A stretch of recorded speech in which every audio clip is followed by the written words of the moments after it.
پورا کرنے کے لیے بے شمار نعمتیں اس نے عطا فرمائی۔ فَبِأَيِّ آلَاءِ رَبِّكُمَا تُكَذِّبَانِ، بس تم اپنے رب کی کن کن نعمتوں کا انکار کرو گے۔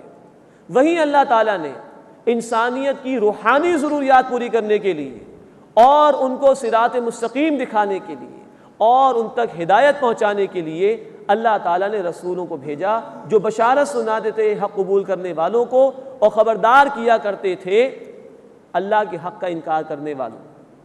تو جو انکار کرتے تھے ان کے لیے خبرداری کا معاملہ، وارننگ کا معاملہ، اور جو قبول کرنے والے تھے حق کو ان کے لیے بشارت کا معاملہ۔ فرمایا کہ رسولا مبشرین و منذرین، رسول ہم نے بھیجے بشارت دینے والے بنا کر اور خبردار کرنے والے بنا کر، لئلا یکون للناس علی اللہ حجۃ بعد الرسل، تاکہ رسولوں کے بعد لوگوں کے پاس اللہ کے مقابلے میں کوئی حجت باقی نہ رہ جائے۔ کوئی یہ نہ کہہ سکے اللہ مجھے تو علم تھا ہی نہیں، مجھے تو معلوم ہی نہیں تھا تیری عبادت کرنی ہے، مجھے تو آخرت کے متعلق علم نہیں تھا۔ نہیں، اللہ نے یہ تمام دروازے بند کر دیے، اتمام حجت کر دی رسولوں کے ذریعے سے۔ ایک اور بات یہ نوٹ فرمائی کہ یہاں رسولوں کے بنیادی فنکشن کا ذکر ہے، بشارت دینا، گڈ نیوز سنانا اور خبردار کرنا، وارن کرنا۔ رسولوں کا تکمیلی جو فنکشن ہے، تکمیلی جو ان کا کام ہے، وہ بیان ہوا سورہ الحدید آیت نمبر 25 میں۔ فرمایا لِيَقُومَ النَّاسُ بِالْقِسْطِ، تمام رسولوں کو اس لیے بھیجا گیا، ان کو معجزات دیے گئے، انہیں کتابیں عطا کی گئیں، انہیں شریعت کے قوانین عطا کیے گئے تاکہ انسانیت جسٹس پر، انصاف پر قائم ہو جائے۔ تو جہاں رسولوں کا یہ بنیادی کام تھا کہ دین حق کی دعوت لوگوں تک پہنچائیں، خوشخبری سنائیں قبول کرنے والوں کو اور خبردار کریں انکار کرنے والوں کو، وہیں رسولوں کا یہ تکمیلی فنکشن تھا کہ اللہ کے دین کو قائم کریں تاکہ انسانیت کو انصاف میسر آ سکے۔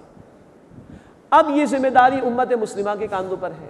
نبوت ختم ہو گئی محمد کریم صلی اللہ علیہ وسلم پر، اب انسانیت تک اللہ کا پیغام پہنچانا نبی صلی اللہ علیہ وسلم کی امتیوں کی ذمہ داری ہے۔ اور تکمیلی کام یہ ہے کہ نہ صرف یہ کہ پیغام پہنچانا ہے بلکہ اللہ کے دین کو غالب کر کے انسانیت کے سامنے نمونہ پیش کر کے اتمام حجت کرنی ہے۔ ہم لاکھ لوگوں سے کہیں کہ اسلام بڑا اچھا دین ہے، اللہ کو مان لو، آخرت کو مان لو، اسی میں فائدہ ہے، لوگ کہتے ہیں ہوگا، اس کی برکات تو ہمارے سامنے نہیں، وہ ماننے کو تیار نہیں۔ تو اتمام حجت کے لیے ضروری ہے کہ اللہ کے دین کو غالب کر کے انسانیت پر اتمام حجت قائم کی جائے۔ اللہ اس ذمہ داری کا احساس ہمیں کرنے اور اس کے تقاضوں پر عمل کرنے کی توفیق عطا فرمائے۔ وَكَانَ اللَّهُ عَزِيزًا حَكِيمًا، اور اللہ زبردست ہے، حکمت والا ہے۔ لَكِنِ اللَّهُ يَشْهَدُ بِمَا أَنزَلَ إِلَيْكَ أَنزَلَهُ بِعِلْمٍ، لیکن اللہ اس پر گواہی دیتا ہے کہ جو اے نبی صلی اللہ علیہ وسلم آپ کی طرف اللہ نے نازل فرمایا، اللہ نے اپنے علم سے نازل فرمایا۔ وَالْمَلَائِكَةُ يَشْهَدُونَ، اور فرشتے بھی گواہی دیتے ہیں۔ وَكَفَى بِاللَّهِ شَهِيدًا، اور اللہ کافی ہے بطور گواہ کے۔ إِنَّ الَّذِينَ كَفَرُوا، بے شک جن لوگوں نے کفر کیا، وَصَدُّوا عَن سَبِيلِ اللَّهِ، اور اللہ کے راستے سے روکا، قَدْ ضَلُّوا ضَلَالًا بَعِيدًا، یقیناً وہ گمراہی میں دور جا پڑے۔ یہ اشارہ ہو رہا ہے اہل کتاب کے علماء کی طرف، یہود کے علماء کی طرف خاص طور پر۔ ان کے سامنے واضح تھا ان کی کتابوں کی روشنی میں کہ یہ آخری رسول ہے، برحق رسول ہے۔ نہ صرف یہ کہ انہوں نے خود انکار کیا بلکہ ان بشارات کو چھپایا اور گویا لوگوں کو اللہ کے راستے سے روکا۔ آخری رسول کی رسالت کی قبولیت میں اس طرح رکاوٹ بنے، فرمایا یہ لوگ دور کی گمراہی میں جا پڑے۔ ان الذین کفروا وظلموا، بے شک جن لوگوں نے کفر کیا اور ظلم کیا، لم یکن اللہ لیغفر لہم ولا لیہدیہم طریقا، اللہ انہیں نہیں بخشے گا اور نہ ہی سیدھے راستے کی انہیں ہدایت دے گا، الا طریق جہنم خالدین فیہا، مگر یہ کہ جہنم کے راستے کی ہدایت دے گا جس میں وہ ہمیشہ رہیں گے۔ اللہم اجرنا من النار، اے اللہ ہمیں آگ کے عذاب سے محفوظ فرما۔ وکان ذلک علی اللہ یسیرا، اور یہ بات اللہ پر آسان ہے۔ ظلم یہ ہے کہ اللہ نے انسان کو حق قبول کرنے کی صلاحیت عطا فرمائی ہے، انسان اگر اس صلاحیت کو استعمال نہیں کرتا تو اپنے آپ پر سب سے بڑا ظلم کرتا ہے۔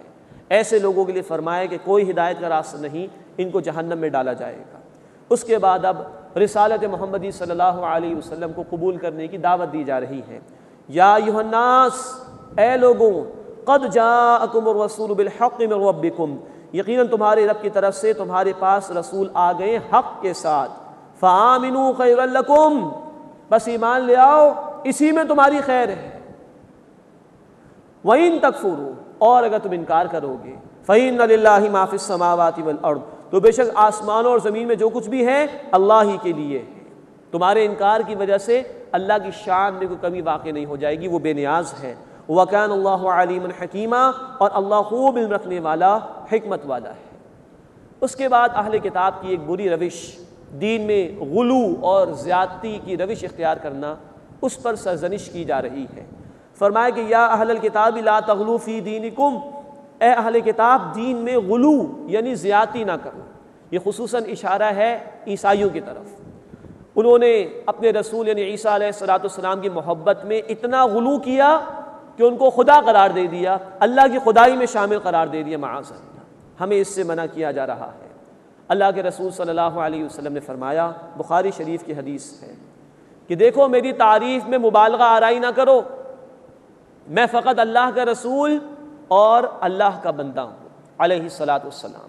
تو آپ صلی اللہ علیہ وسلم نے ہمیں اس سے منع فرمایا کہ ہم دین میں غلو کی روش اختیار کریں۔ مزید یہ کہ اہل کتاب نے عمل میں بھی غلو اختیار کیا۔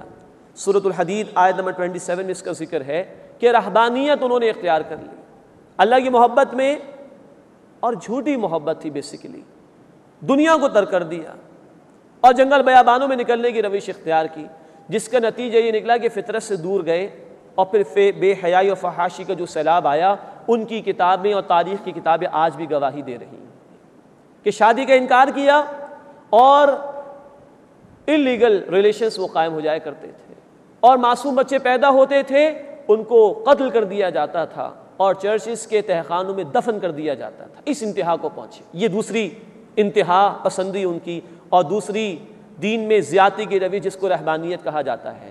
تو یا اہل الکتاب، اے اہل کتاب لا تغلو فی دینکم، اپنے دین میں غلو یعنی زیادتی نہ کرو۔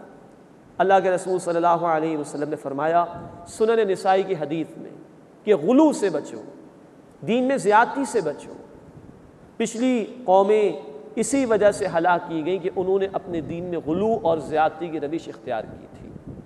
اللہ رب العزت نے قرآن میں باتیں واضح فرمائی، اللہ کے حبیب صلی اللہ علیہ وسلم کا اسوہ حسنہ ہمارے سامنے موجود ہے، اللہ کے حبیب صلی اللہ علیہ وسلم کی مبارک تعلیمات ہمارے پاس موجود ہیں، یہی ہمارے لیے کافی ہیں۔ اب اس کے بعد کسی اضافے کی ضرورت ہمیں قطعاً نہیں، اپنی طرف سے کوئی من مانی باتیں اختیار کرنے کی ہمیں قطعاً کوئی ضرورت نہیں، اور اگر کوئی ایسا کرتا ہے تو یہی غلو اور زیادتی ہے، اس سے بچنے کی ہمیں تلقین کی گئی۔ یا اہل الکتاب لا تغلو فی دینکم، اے اہل کتاب دین میں غلو نہ کرو، ولا تقولوا علی اللہ الا الحق، اور اللہ کے بارے میں حق کے سوا کچھ بھی مت کہو، کوئی جھوٹی بات اللہ کی طرف منسوب نہ کرو۔ انما المسیح عیسی ابن مریم رسول اللہ وکلمتہ، یقیناً مسیح یعنی عیسیٰ ابن مریم اللہ کے رسول ہیں اور اللہ کا کلمہ ہے، علیہ الصلاۃ والسلام والسلام علیہ، وکلمتہ اللہ کا کلمہ ہے۔ اللہ رب العزت کے اذن سے، اللہ رب العزت کے حکم سے معجزانہ طور پر عیسیٰ علیہ الصلاۃ والسلام کی پیدائش ہوئی۔ یہ پوری کائنات کا نظام اللہ کے کلمہ کن سے ہی شروع ہوا۔ اسباب کے تحت یہ ہے کہ ایک شوہر اور ایک بیوی کے تعلق کے نتیجے میں اولاد پیدا ہوتی ہے، لیکن یہاں معاملہ یہ ہے کہ عیسیٰ علیہ الصلاۃ والسلام کی پیدائش بغیر والد کی ہوئی، تو فرمایا وہ کلمتہ، اللہ کا کلمہ ہے، اللہ کے خاص حکم سے بغیر والد کے عیسیٰ علیہ الصلاۃ والسلام کی پیدائش ہوئی۔ کتنا پاکیزہ بیان ہے قرآن کا جو اللہ کا بیان ہے، اور اس کے مقابلے میں بائبل کو دیکھیے اور یہود کے الفاظ کو دیکھیے تو انہوں نے حضرت مریم سلام علیہا پر الزام تراشیوں کی انتہا کر دی، عیسیٰ علیہ الصلاۃ والسلام پر الزام تراشی کی انتہا کر دی، اور جبریل امین علیہ السلام کی طرف بھی معاذ اللہ غلط باتیں منسوب کر دی۔ یہ قرآن پاکیزہ کلام ہے۔ فرمایا کہ وہ اللہ کے رسول ہیں اور اللہ کا کلمہ ہے، القاہا الی مریم، اس کلمے کو اللہ نے مریم سلام علیہا کی طرف ڈالا، وروح من، اور وہ اللہ کی طرف سے روح ہے۔ اس کلمہ کن سے ہی پیدائش ہوئی، اور فرمایا وہ اللہ کی طرف سے روح ہے۔ اس کو بھی سمجھنے کی ضرورت ہے۔ عیسیٰ علیہ السلام کی پیدائش سراپا معجزہ، وہ جسمانی اعتبار سے بھی اللہ کی قدرت کاملہ کا مظہر عتم ہے، اور روحانی اعتبار سے بھی اللہ کی قدرت کاملہ کا مظہر عتم ہے۔ تو اس روحانیت کا جو پہلو ہے اس کے غلبے کی